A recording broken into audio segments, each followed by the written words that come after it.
Primera carta a los Corintios, capítulo 16.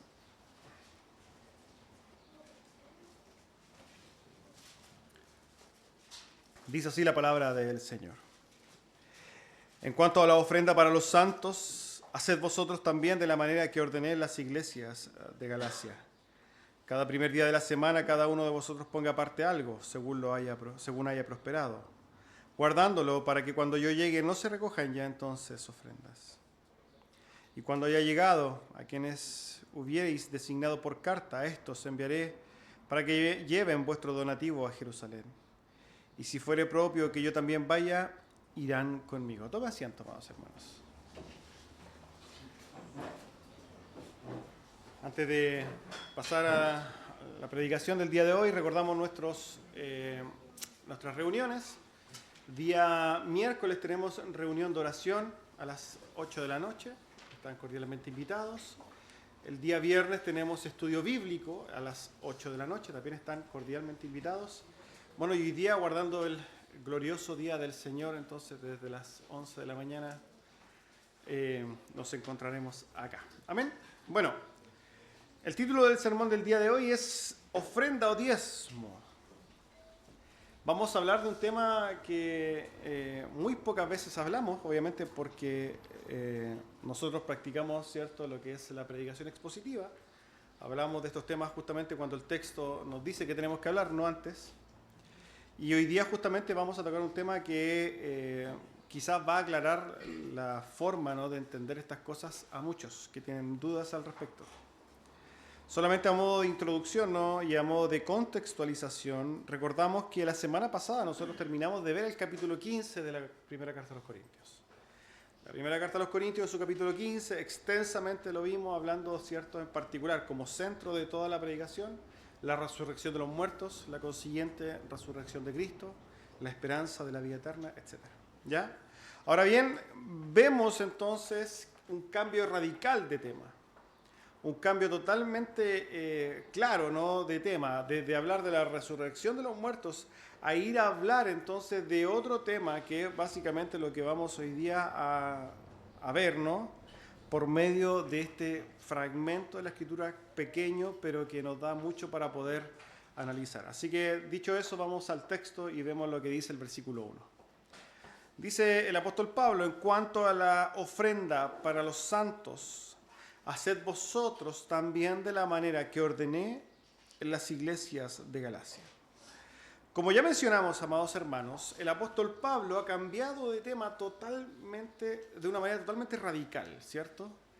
Él comienza este capítulo 16, recordamos que en el texto original no existían capítulos ni versículos, eso fue puesto después. Lo que es claro es que el apóstol escribiendo de manera clara y consistente y, digamos, seguida, hace un cambio claro ahí. De hecho, los que separaron los versículos, los capítulos, vieron este cambio y dijeron, bueno, aquí vamos a poner otro capítulo para poder separarlo. Es claro el apóstol Pablo cuando dice entonces, en cuanto a. Este en cuanto a es una forma de introducirse a este tema que a nosotros nos daría a pensar quizás que fue una de las tantas cosas de las cuales el apóstol Pablo recibió como pregunta de los corintios. ¿Sí? Podemos retroceder, ¿no?, a la introducción a esta carta. El apóstol Pablo escribe, ¿no?, porque uno de los hermanos, ¿cierto?, le trae noticias desde la iglesia de Corintios, la división que había, las preguntas. Entonces podemos entender que el apóstol Pablo va respondiendo consistentemente a todas las preguntas que los corintios le habían hecho. Es así que él viene y responde, bueno, ahora en cuanto a las ofrendas, y pone este tema, ¿no?, de las ofrendas. Es así que el apóstol Pablo va a hablar justamente de las ofrendas. Ahora, esta ofrenda tenía entonces unos destinatarios en particular. La ofrenda, como lo dice ahí, es para los santos. Según la posición católico-romana, ¿no?, los santos son estas figuras de yeso que representan a hombres o mujeres que vivieron y que muchas veces tienen cualidades milagrosas, ¿cierto?, que tuvieron vidas ejemplares, etc. Bueno, bíblicamente los santos no son esos. Los santos somos nosotros. Santo significa apartado, ¿no? Eso significa la palabra santo. Y la Biblia describe a los creyentes como santos, como apartados. De hecho, la palabra iglesia, ¿cierto? Significa sacados afuera, como apartados, es básicamente lo mismo. Por tanto, nosotros en primer lugar somos santos. Nosotros somos santos, hermanos. No por nuestros méritos, no por nuestras obras, sino que somos santos, apartados por Dios y santificados, limpios por la obra de Cristo. Ahora, aquí son unos santos en particular, porque podríamos entender que esta ofrenda es para los santos en general. No, aquí vamos a darnos cuenta de que el apóstol Pablo, en virtud del texto, está hablando de algunos creyentes en particular, y estos son los creyentes de la iglesia en Jerusalén. De hecho, vamos a darnos cuenta, hermanos, por estos textos y otros textos, que básicamente es claro el hecho de que el apóstol Pablo estuvo recolectando, estuvo haciendo una ofrenda para los hermanos en Jerusalén. Por ejemplo, Romanos 15, 26. Porque Macedonia y Acaya tuvieron a bien hacer una ofrenda para los pobres que hay entre los santos que están en Jerusalén. Sabemos nosotros, hermanos, que la iglesia de Jerusalén, y aquí vamos a hablar un poco de la iglesia de Jerusalén, ocupaba un lugar muy, pero muy importante, ¿no?, en la iglesia primitiva. En más, podríamos decir que la primera iglesia cristiana estuvo en Jerusalén. Fue la primera gran iglesia, ¿no?, la que se formó ahí. Recordemos que lo que sucedió después es que la iglesia comenzó a crecer, comenzó a haber persecución, hasta que nos narra el libro de los Hechos, fue asesinado Esteban, el primer mártir, y de ahí la iglesia se expandió y después llegó a Antioquía, ¿cierto? Después, por otro lado, llegó a Alejandría y así se extendió por el mundo. ¿Amén? Ahora, en estos tiempos, hermanos amados, la iglesia de Jerusalén, como hemos dicho, ocupaba un lugar muy, pero muy importante. Tanto así, podríamos decir, que la iglesia de Jerusalén supervisaba toda la obra evangelística, incluyendo el apóstol Pablo. Esto aparece en Hechos 15. Hechos 15, versículo 4, dice: y llegados a Jerusalén fueron recibidos por la iglesia y los apóstoles y los ancianos, y refirieron todas las cosas que Dios había hecho. El apóstol Pablo, después de un viaje misionero, entonces llega a Jerusalén y da cuenta de todas las cosas que Dios hizo en ello. Entonces, nosotros entendemos claramente que la iglesia de Jerusalén tenía una posición importante, y básicamente lo entendemos ¿por qué? Porque ahí estaba el líder de la iglesia de Jerusalén, que era Jacob, o Santiago, como quieran llamarle, el hermano de Jesús, y estaban los apóstoles ahí. Estaba, podríamos decir, la crème de la crème espiritual en Jerusalén, y ocupaba un lugar importante. Hago esta introducción o hago esta aclaración respecto de la iglesia de Jerusalén porque quiero dejar claro, hermanos amados, que las ofrendas a la iglesia de Jerusalén no eran por el hecho de que fuera una iglesia importante. No puede ser para nosotros ejemplo para que nosotros reunamos iglesia, digamos, dinero para la iglesia de Roma. Esto no es lo que nosotros podemos ver. El fundamento, la razón del por qué hacer una ofrenda para los hermanos en Jerusalén tenía otro propósito, otra causa, y esa era una dificultad importante económica que estaban pasando los hermanos en Jerusalén. En Jerusalén, entonces, después que empezó a crecer, hubo persecución, murió Esteban, muchos hermanos huyeron de Jerusalén. Y después de esto hubo una tremenda hambruna, que nosotros podemos ver que está profetizada en Hechos 11 por Ágabo, quizá alguno sabe, ¿cierto? Anuncia una hambruna que básicamente asoló a Jerusalén. Por tanto, amados hermanos, el contexto en particular por el cual el apóstol Pablo reúne dinero, ofrendas para la iglesia en Jerusalén, no es porque la iglesia de Jerusalén fuera importante en jerarquía, sino porque estaba pasando momentos de dificultad. Esto a nosotros nos aclara algo, y es que efectivamente, amados hermanos, la iglesia tiene una responsabilidad, podríamos decir, ética, moral y ante Dios, de cuidar a los demás hermanos que están en necesidad. Así como habían hermanos que estaban pasando pobreza y necesidades en Jerusalén, hoy día también, hermanos, tenemos muchos hermanos que pasan necesidad. Particularmente nosotros, en nuestro quizás ambiente más cercano, podemos entender que en nuestra propia iglesia local hay hermanos o hay personas que están en dificultades. O iglesias que, por ejemplo, pueden estar aquí cerca. Hoy día nosotros sabemos que hay mucha iglesia en lugares y en países donde hay verdadera dificultad. Iglesias que están en países muy pobres de África, por ejemplo, o incluso en América, incluso aquí en este país, incluso en esta región. Siempre van a haber hermanos en dificultades. Ahora, difícilmente nosotros, hermanos, vamos a poder ayudarlos a todos. Pero lo que sí podemos hacer es preocuparnos de los que podemos ver, ¿no? De los que pueden estar cerca. Esto es claro en las Escrituras, hermanos. El llamado, la responsabilidad de cada creyente de participar, de ayudar a los demás hermanos, es claro. De hecho, el mismo Santiago escribe en su capítulo 2, dice lo siguiente: y si un hermano o una hermana están desnudos y tienen necesidad del mantenimiento de cada día, y alguno de vosotros le dice: id en paz, calentados y saciados, pero no les dais las cosas que son necesarias para el cuerpo, ¿de qué aprovecha? Santiago entonces hace este llamado a los creyentes. Si ustedes ven que hay hermanos que están en necesidad y tú les dices, bueno, que te vaya bien, pero no actúas, no te pones con ellos, ¿de qué sirve? En otras palabras, es como, ¿de qué cristianismo estamos hablando? ¿De qué participación estamos hablando? Esto, hermanos, esto es claro entonces en el propósito del apóstol Pablo de poder reunir estas ofrendas en la iglesia para ir a ayudar en pos, ¿cierto?, de los hermanos que estaban en necesidad en Jerusalén. Ahora, llevando a nuestro microambiente entonces, y en esto también podemos encontrar algo importante, apuntando quizás al corazón, ¿no? Yo te puedo preguntar, ¿no?, de una manera bien personal, ¿cuánto te preocupa a ti la posición o la condición de los hermanos en la iglesia?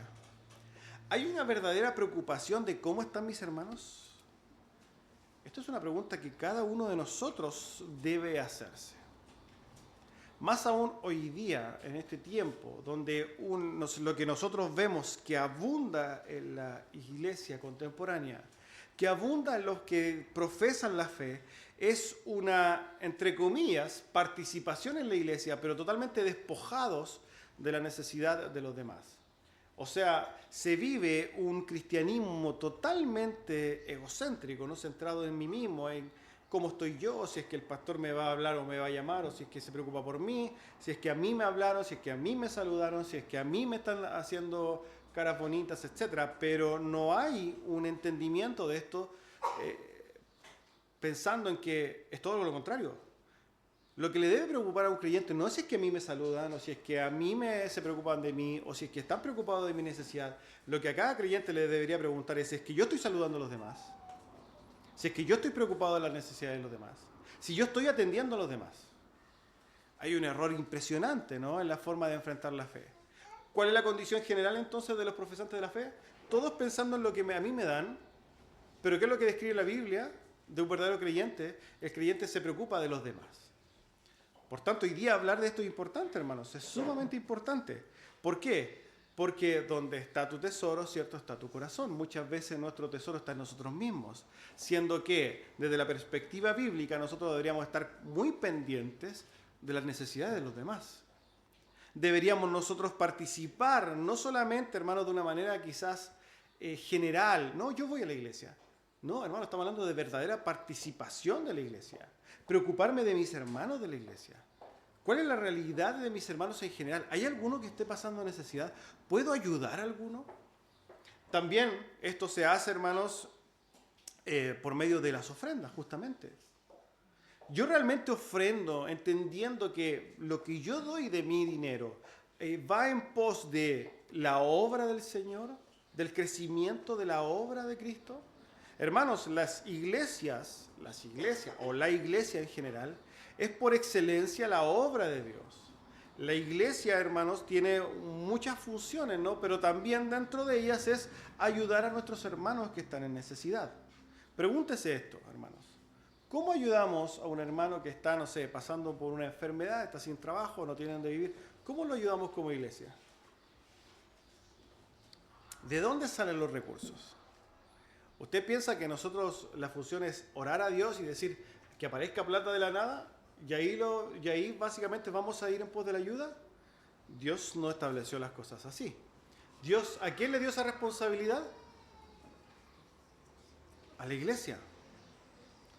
Yo cuando ofrendo, entonces, tengo que entender que mis recursos van a ser una manifestación visible de lo que hay en mi corazón. O sea, hermanos, eso es una realidad. Si yo llego a ofrendar y digo, no, sé que está la ofrenda, viene la ofrenda, no, aquí tengo algo. No hay ninguna participación real en lo que significa la ofrenda. Vamos a desarrollar esto más adelante, pero hermanos, aquí es importante que nosotros podamos empezar a prepararnos para entender bien esto. ¿Por qué? Porque la ofrenda no solamente dar dinero. El ofrendar viene desde la profundidad del corazón. ¿Ya? Ahora bien, volviendo a lo que el apóstol Pablo está diciendo.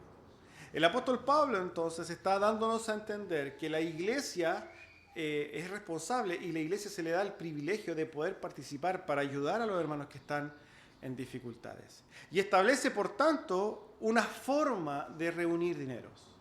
¿Cuál es la forma que el apóstol Pablo establece? Las ofrendas. Ahora, ¿qué es lo que sucede hoy día en la iglesia actual? ¿Qué es lo que se nos viene inmediatamente a la cabeza cuando nosotros hablamos de dineros en la iglesia? Los diezmos. Diezmos, hermanos. De hecho, hay podríamos decir, un terror, ¿no?, de muchas personas que no se acercan a las iglesias por el diezmo. Yo tengo que ir a la iglesia y el diezmo es mi plata, tengo que... No.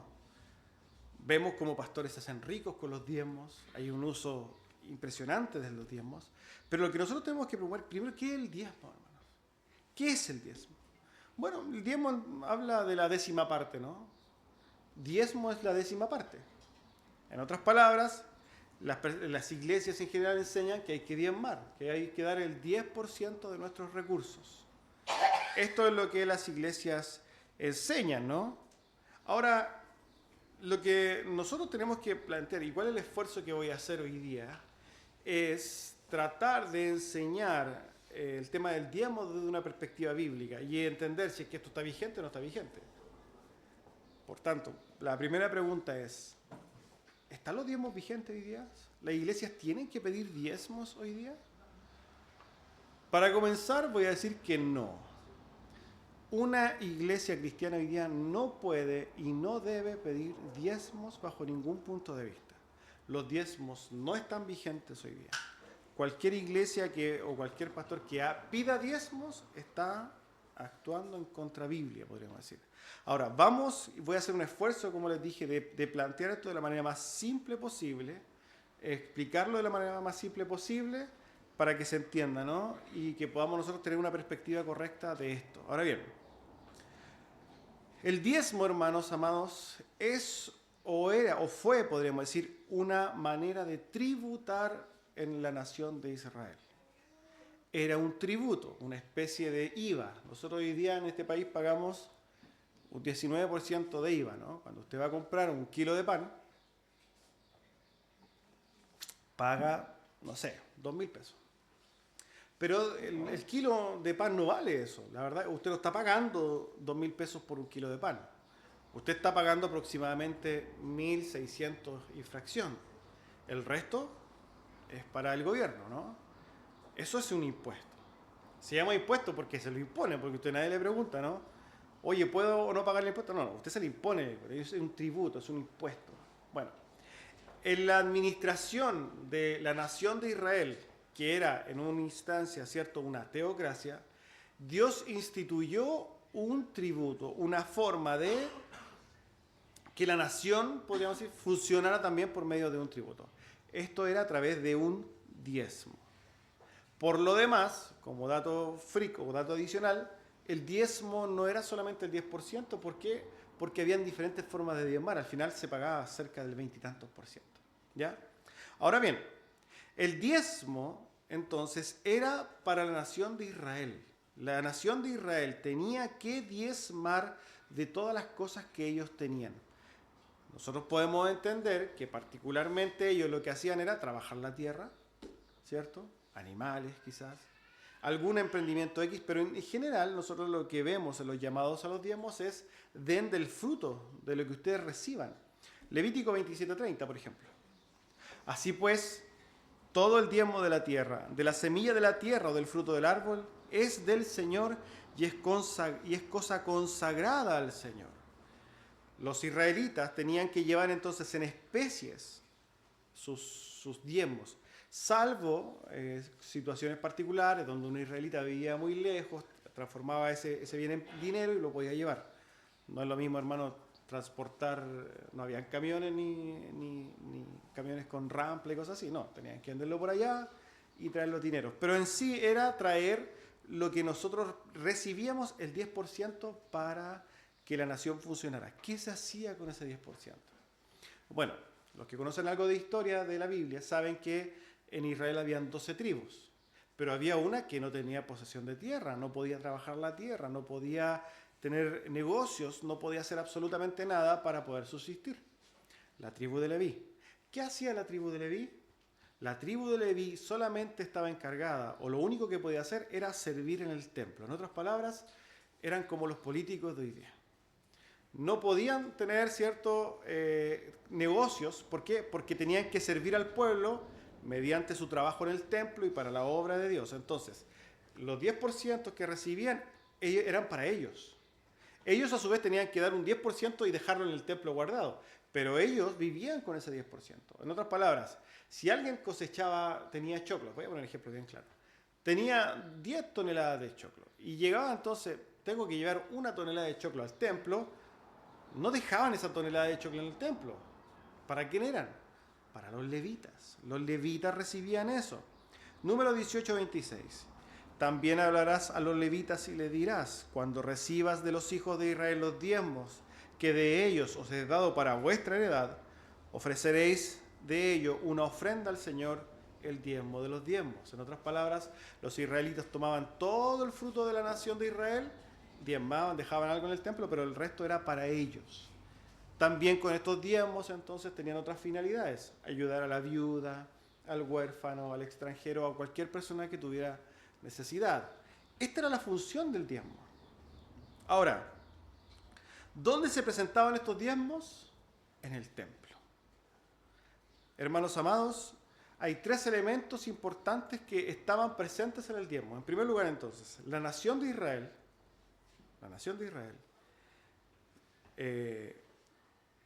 el templo donde se presentaban, ¿cierto?, los tributos, y claramente el diezmo como tributo. 3 elementos importantes. Vamos a sacar a los levitas, porque podríamos decir que alguien dice, no, es que yo soy levita, y no. La nación de Israel, el tributo como tal, y el templo. Estas cosas eran importantes. Estos eran, o de alguna manera, estaban relacionados con el diezmo. Estas eran las cosas entonces que tenían que ver con los diezmos. Ahora, tenemos un problema entonces con esto, porque ¿qué pasó en el año 70? En el año 70 hubo un acontecimiento importante, ¿cierto? Los romanos entran a la región de Judea, ¿cierto? Llegan a Jerusalén y destruyen absolutamente todo. Del templo, ¿cierto? No queda roca sobre roca, queda solamente el muro de los lamentos, donde están hoy día los judíos lloran y no queda nada más que eso. El templo desaparece, no hay más templo.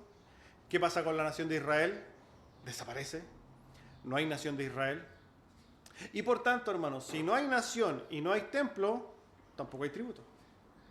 No hay, hermanos, desaparecen estas 3 cosas. Hoy día, por tanto, ¿qué hicieron los pastores y los evangélicos hoy día? Bueno, traigamos algo que nos sirve para tratar de generar alguna cantidad de dinero y traigamos a colación los diezmos. Si ustedes se fijan, cada vez que un pastor pide diezmos, tiene que irse al Antiguo Testamento para decir cómo Dios le hablaba entonces a los israelitas. Por excelencia, Malaquías 3, donde le dice, oye, ustedes me han robado, ¿cierto? Me han robado sus diezmos y sus ofrendas, traigan esas cosas al alfolí.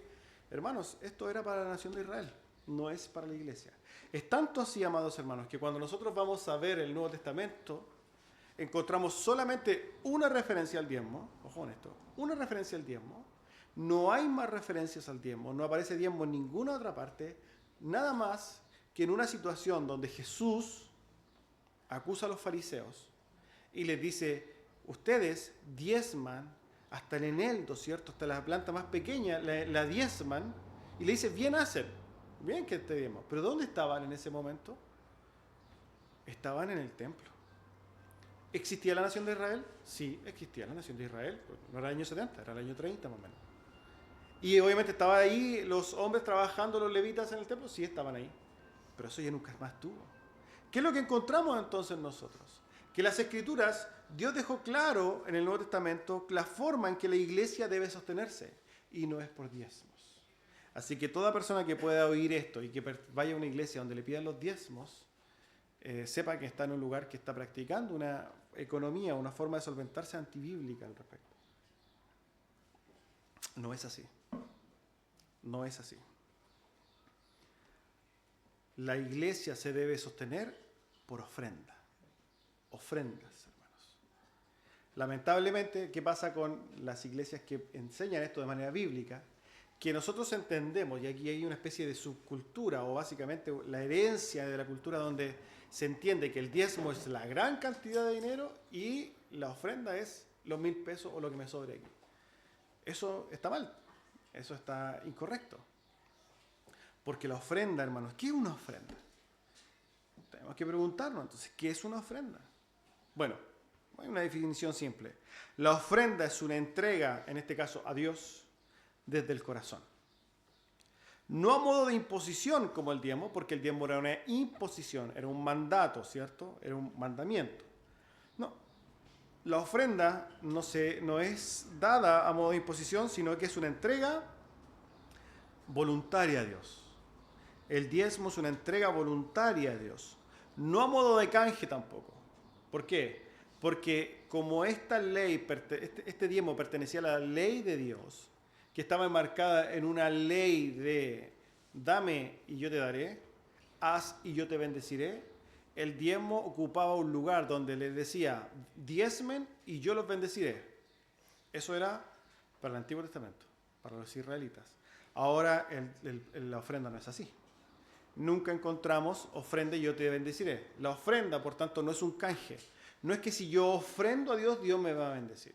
Muchas veces escuché, ¿no? Prueba a Dios en esto, prueben a Dios diezmando. Porque ahí no les va a faltar los recursos, ¿no? Bueno, eso no ocurre para nosotros, hermano. Nosotros no ofrendamos a Dios esperando que Dios, por medio de que yo ofrende, me va a dar o no me va a dar. No es un modo de canje la ofrenda. Volvemos, es una entrega desde el corazón a Dios. Es una entrega desinteresada en adoración a Dios. Cambia totalmente entonces. Veamos las diferencias. El diezmo, por tanto, es una imposición, la ofrenda no lo es. El diezmo es obligatorio, la ofrenda no es obligatoria para nadie. ¿Por qué? Por cuanto es voluntaria, va a depender del corazón de cada uno. El diezmo es fijo, el 10%, ¿no? La ofrenda no, la ofrenda no es fija. El diezmo se hace para entonces mantener el favor de Dios, la ofrenda no. Hay muchas diferencias entre el diezmo y la ofrenda. Ahora bien, ¿cuándo se ofrenda? ¿Cuánto se ofrenda? ¿Cómo se ofrenda? Son preguntas que quizás alguien tiene en su mente. Pero veamos lo que sigue diciendo el apóstol Pablo, a ver si encontramos ahí algunos elementos que nos den alguna información. En primer lugar, entonces, encontramos el versículo 2. Cada primer día de la semana, cada uno de nosotros ponga aparte algo, según haya prosperado, guardándolo, para que cuando yo llegue no se recojan entonces ofrendas. El apóstol Pablo entonces lo primero que establece es que hay un día para ofrendar. Yo recuerdo que alguien alguna vez dijo, si hay servicio, hay ofrenda. Eso está mal. Es que si tenemos reunión de oración, ofrendamos. No, hermanos, el día de miércoles no tomamos ofrendas. Es que el viernes tenemos estudio, ofrendamos. No, el viernes estudiamos, no ofrendamos. Porque hay un día para la ofrenda. ¿Cuál es el día para presentar la ofrenda? El día domingo. El apóstol Pablo dice es el primer día de la semana en el cual nosotros tenemos que ofrendar. El primer día de la semana. Hechos 20, versículo 7 nos dice también. El primer día de la semana, reunidos los discípulos para partir el pan, Pablo les enseñaba habiendo de salir al día siguiente y alargó el discurso hasta la medianoche. En otras palabras, nos muestra Hechos 7 que la iglesia se reúne el día domingo. Por eso nosotros nos reunimos el día domingo y no el día sábado. ¿Por qué? Porque descansamos sobre la doctrina apostólica. Los apóstoles, por medio del ejemplo, nos enseñan ¿Qué día había que guardar? Nosotros por eso guardamos el día domingo y no el sábado. ¿Ya? Ahora bien, nosotros sabemos entonces que este día domingo se guarda por la resurrección de Cristo. La resurrección de Cristo entonces da comienzo a guardar el día del Señor, que guardamos hoy día nosotros, y es el día por excelencia donde se deben entonces presentar las ofrendas. Las ofrendas se presentan hoy día. Ahora bien, hermanos, una pregunta también adicional. ¿Cómo se ofrenda? ¿Cómo debemos ofrendar? El apóstol Pablo entonces ahora va a hacer énfasis no solamente en esta forma de ofrendar, sino que también va a hacer énfasis en el fondo del corazón con el cual nosotros nos acercamos a ofrendar. Fíjense lo que dice el apóstol Pablo. Cada uno de vosotros separe algo y guárdelo. Cada uno de ustedes, de vosotros, separe algo y guárdelo. Pablo entonces enseña a los corintios que la ofrenda, en primer lugar, hermanos, debe ser algo que se prepara. La ofrenda es algo que se prepara, se separa, se guarda, ¿no? Se mantiene para ser presentada el día domingo. Esto a nosotros nos muestra una verdadera consideración de la ofrenda. ¿Qué quiere decir esto? Está mal, hermanos. Está pésimamente mal que usted llegue a la iglesia el día domingo y diga, pastor, vamos a ofrendar, y usted empiece a decir, la ofrenda. Eso, hermanos, está mal. Está mal, ¿por qué? Porque da testimonio de que usted, en primer lugar, no se ha preparado para ofrendar. La ofrenda no es tema para usted. O sea, derechamente, no, es como que no existe. Se olvida, hermanos, que la ofrenda de la iglesia es un elemento de adoración. Hermanos, cuando nosotros nos reunimos en el culto público hay elementos de la oración. Elementos como la cena del Señor. ¿Usted se prepara para la cena del Señor? La respuesta es sí, ¿cierto? Oiga, uno la cena del Señor. Bueno, para la ofrenda igual. La predicación de la palabra. ¿A usted le gustaría que yo llegara y dijera hoy día, ¿sabe qué? Vamos a, no sé, yo tengo aquí. Y empiezo a hablar cosas, ¿no? No, hermanos. La predicación de la palabra es algo que se prepara. El canto de himnos. ¿A usted le gustaría que, oye, es aquí, vamos a inventar un himno hoy día? ¿Qué les parece? Vamos a cantar, cante lo que se le dé la gana. No, ¿por qué? Porque algo solemne, algo que se prepara, ¿no? Exacto. La oración. Si nosotros pensamos, la oración obviamente tiene que ser espontánea, pero en general todos los elementos de la adoración son algo con lo cual nosotros nos preparamos. Nosotros el día domingo, para el Día del Señor, ¿qué hacemos? Preparamos nuestras comidas, ¿no? Porque vamos a almorzar juntos. Preparamos nuestra ropa, vienen todos bien vestidos, ¿no? No se levanta en la mañana, oye, me pongo el short que vengo. No, se prepara. ¿Por qué? Porque hay una preocupación. Bueno, ¿por qué entonces con las cosas que tienen que ver con el Día del Señor usted se prepara, pero con la ofrenda no? Porque hay una desconsideración de la ofrenda. Hay como una especie de menoscabo de la ofrenda. No, si la ofrenda no es importante, es ofrenda nomás. Entonces, si yo tengo, si es que no, y no tengo tampoco, porque se me quedó la billetera en la casa. Hermanos, la ofrenda, el apóstol Pablo enseña que debe ser algo que nosotros debemos considerar, planear, preparar antes, separar. Es algo que nosotros realmente debemos considerar, hermanos amados. La forma entonces es, en primer lugar, entendiendo que esto es un método, un medio de adoración. Separar algo, ¿cierto? Ahora, alguien podría preguntar, y bueno, ¿y cuánto es lo que tengo que ofrendar? Esto es importante también, ¿no? ¿Será válida mi ofrenda? El cuánto también es importante, hermanos. Muy importante. ¿Por qué? Porque, hermanos, en las iglesias hay personas con diferentes situación económica. Hay personas que van a ganar muy bien e incluso pueden ofrendar mucho dinero. No sé, vamos a pensar alguien puede ofrendar 2 millones de pesos. O sea, pero esa es su realidad. Hay otras personas que no tienen y van a ofrendar 5.000 pesos. De hecho, esto lo describe el mismo Señor Jesucristo en un texto del Nuevo Testamento. Se acerca, de repente está viendo, ¿cierto?, una mujer que se acerca con un denario, ¿no?, y lo pone en la caja de la ofrenda en el templo. ¿Qué es lo que había sucedido antes? Otros hombres habían llegado y habían dejado tremendas ofrendas. Jesús dice, miren, ella dio más que ellos. ¿Por qué? Porque ellos le dieron de lo que les sobraba. Lo que les sobraba le dio.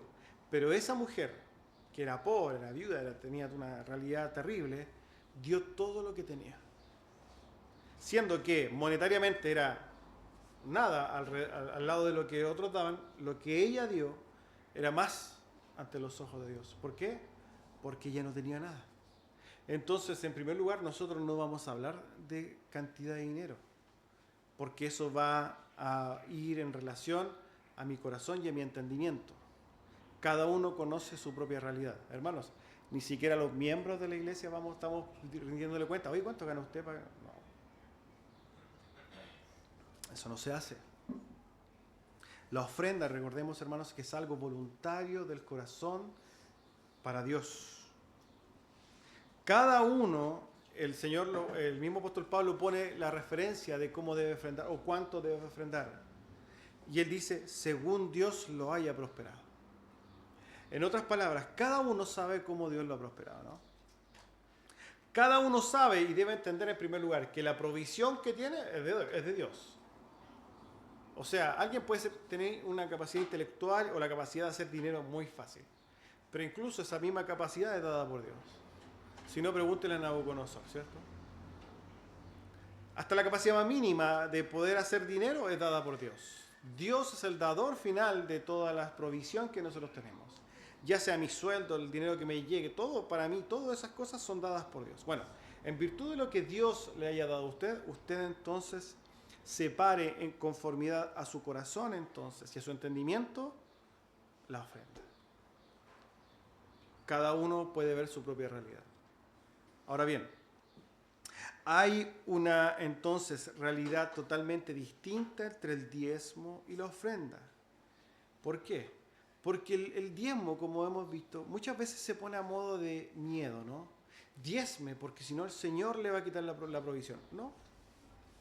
Si usted diezma, el Señor no lo va a hacer morir de hambre, a no ser que sea su voluntad hacerlo morir de hambre. El diezmo hoy día no determina absolutamente nada, hermanos. Es que su hijo se le van a enfermar, no. Alguna vez escuché a alguien que dijo que si tú no diezmas, Dios te lo va a cobrar de alguna manera. Eso es aberrante, hermanos. No, no es así. Si usted no diezma, o de hecho, no debería diezmar. Esa es la verdad de las cosas. No debería diezmar. Esto para mucha gente, debería ser un tremendo alivio, ¿no? Porque ya, en la iglesia donde voy, no tengo que dar el 10%. Entonces ahora estoy súper aliviado. La verdad que le traigo pésima noticia. Pésima noticia. ¿Por qué? Porque lamentablemente en nuestro corazón egoísta, ¿cierto? Nosotros decimos, maravilloso, voy a aplaudir porque no tengo que dar el 10%. Es que por eso le digo, yo le traigo una pésima noticia, pero porque yo no le voy a hablar del 10%. ¿Por qué no puede ser el 20%, o el 30%, o el 50%, o el 90%? O sea, si Dios lo prospera, ¿por qué no puede ser? Pongamos un ejemplo, estamos aquí en el bosque, ¿cierto? Aquí no hay gente rica, pero imagínense que usted de repente le pega el palo al gato, como le dice, y se hace rico.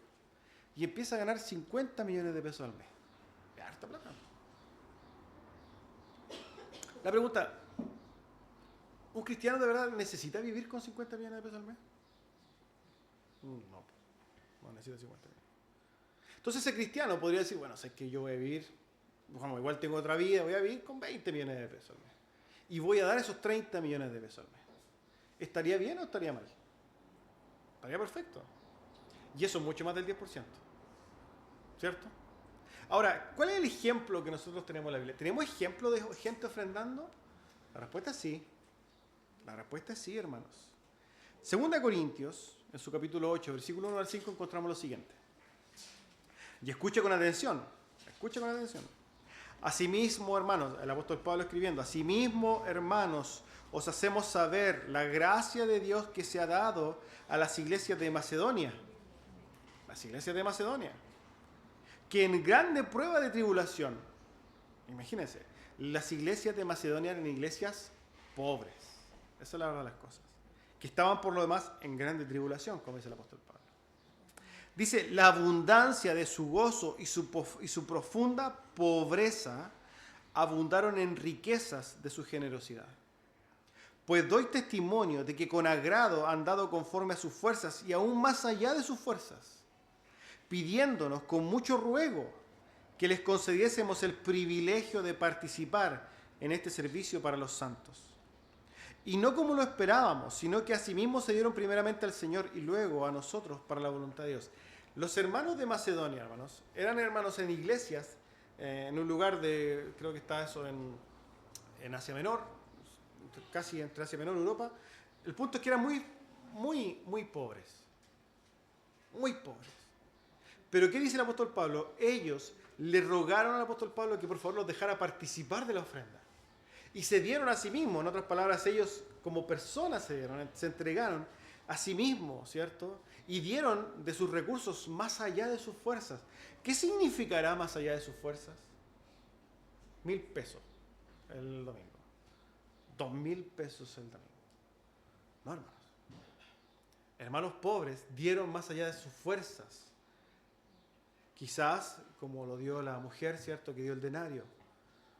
Pero ellos, hermanos, entendían, y esto es importante, entendían que participar de la ofrenda que tiene que ver con la obra del Señor es un privilegio.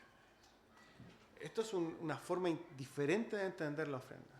¿Por qué? Porque la ofrenda, hermanos, es un privilegio que usted les ha dado. Y es la realidad. ¿Por qué?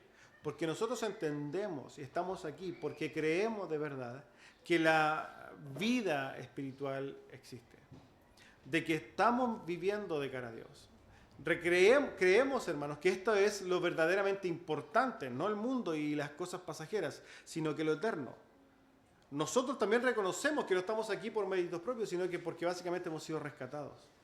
Todo entonces lo que realmente importa en nuestras vidas tiene relación entonces con la obra del Señor.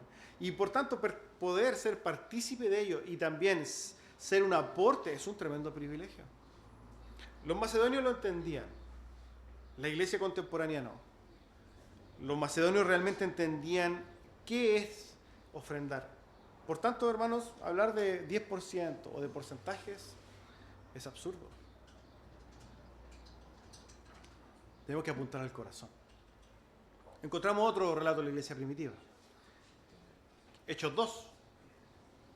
Todos los que habían creído estaban juntos y tenían en común todas las cosas. ¿Y qué hacían?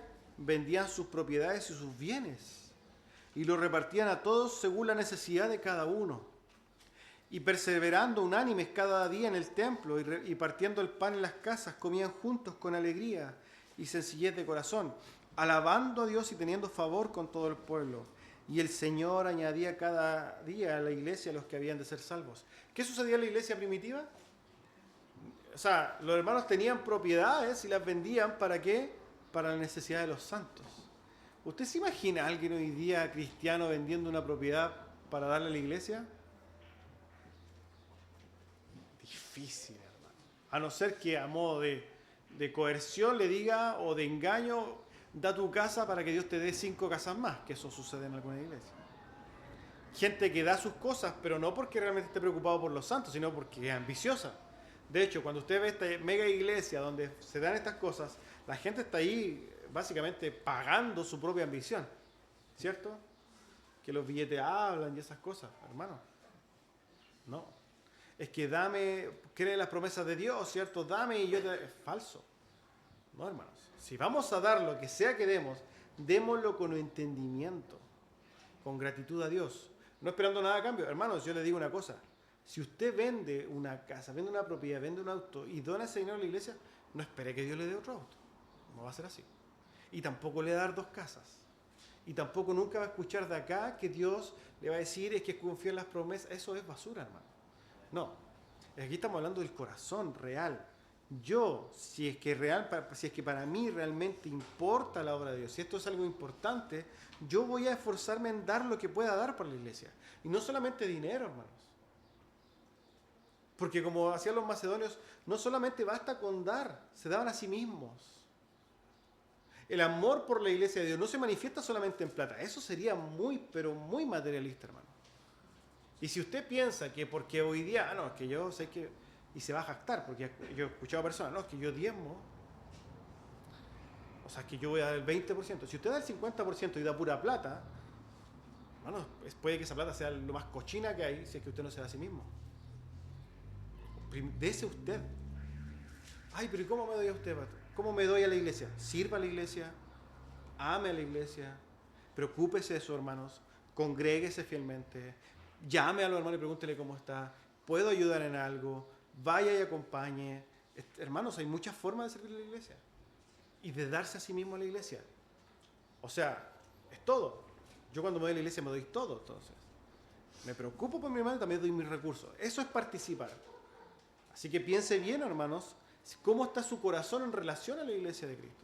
Porque si nosotros nos acordamos de algo, hermanos, es que nosotros tenemos que parecernos a Cristo. ¿Estamos todos de acuerdo en eso, cierto? Sí. Ahora, ¿qué hizo Cristo por la iglesia?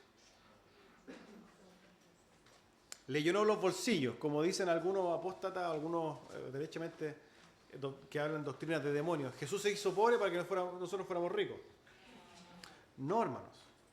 Jesús murió por la iglesia, para santificarla, para lavarla. Esas son cosas diferentes. Entonces, si nosotros seguimos el ejemplo de Cristo, tenemos que nosotros morir a nosotros mismos día a día por amor a la iglesia, hermanos. Ahora, volviendo al contexto, ¿no?, de la que el apóstol Pablo está hablando. Él entonces está llamando a los hermanos para que guarden esta ofrenda que era para los hermanos que estaban en necesidad en Jerusalén. Esta es la realidad de las cosas. Y el apóstol entonces añade ahí en lo que hemos nosotros leído, y les dice entonces que guarden las ofrendas, particularmente esas ofrendas las guarden, ¿para qué? Para cuando llegue el apóstol Pablo no tengan que hacer otras ofrendas, ¿cierto? Esto también nos enseña un elemento importante. Es que la ofrenda siempre tiene que estar, a pesar de que la necesidad no esté ahí mismo. Porque, por ejemplo, nosotros hicimos una conferencia hace poco, ¿cierto? Esta es la realidad, hicimos una conferencia. Hermanos, sí, tenemos. ¿Y qué tuvimos que hacer, hermanos? Oye, tenemos que hacer una ofrenda especial. Es que eso no deberíamos hacerlo nunca. Es que nos faltan sillas, vamos a hacer una ofrenda especial para... Es que nunca deberíamos hacerlo. ¿Por qué?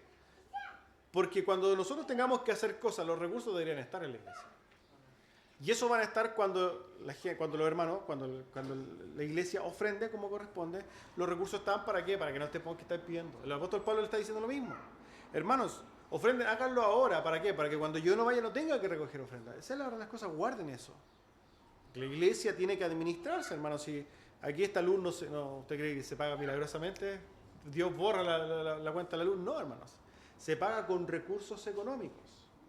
La iglesia funciona con recursos económicos. Aquí pagamos un arriendo, no menor, ¿cierto? Y eso se hace con recursos económicos. El apóstol Pablo entonces le dice a los hermanos, guárdenlo. Cuando yo vaya, entonces ahí me la pasan. Eso es lo que le está diciendo. Versículo 3. Cuando haya llegado entonces a quienes hubieres designado por carta, esto enviaré para que lleven vuestro donativo a Jerusalén. El apóstol Pablo evita entonces involucrarse, ¿no?, con la recolección de la ofrenda. Él, por amor a la iglesia, trata de guardar las distancias con este tema de los dineros y no quiere ni siquiera ser acusado, hermanos, de que él está haciéndose rico con las ofrendas. Él quiere separarse de esto. La idea de él es acompañar justamente a la delegación, pero él no quiere llevar el dinero. Él le pide a los mismos corintios entonces que designen entre ellos algunas personas confiables para llevar esa plata. Sabemos, por la segunda carta a los Corintios, que fue Tito, finalmente el escogido.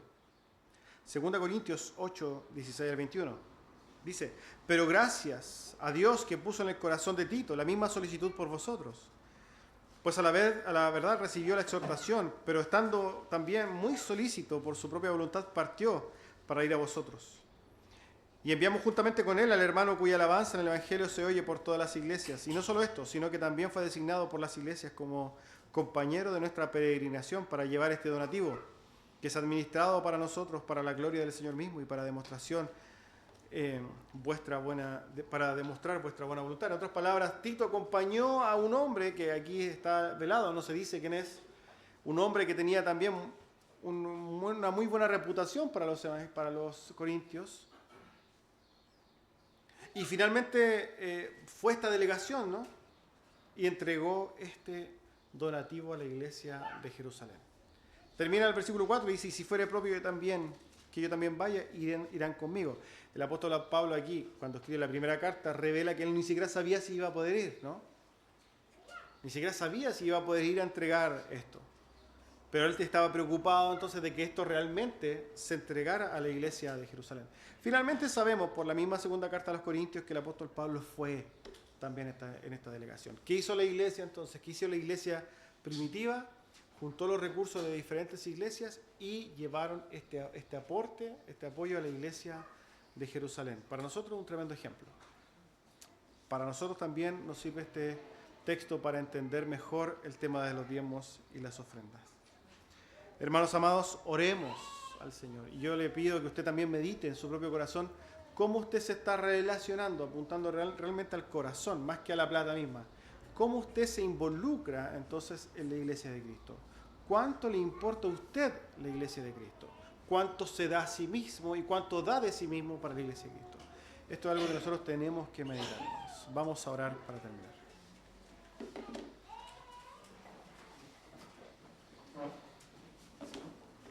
Padre Celestial, damos gracias, Señor, por su palabra, ya que por medio de ella, Señor, podemos hablar de distintos temas, como el hablado del día de hoy.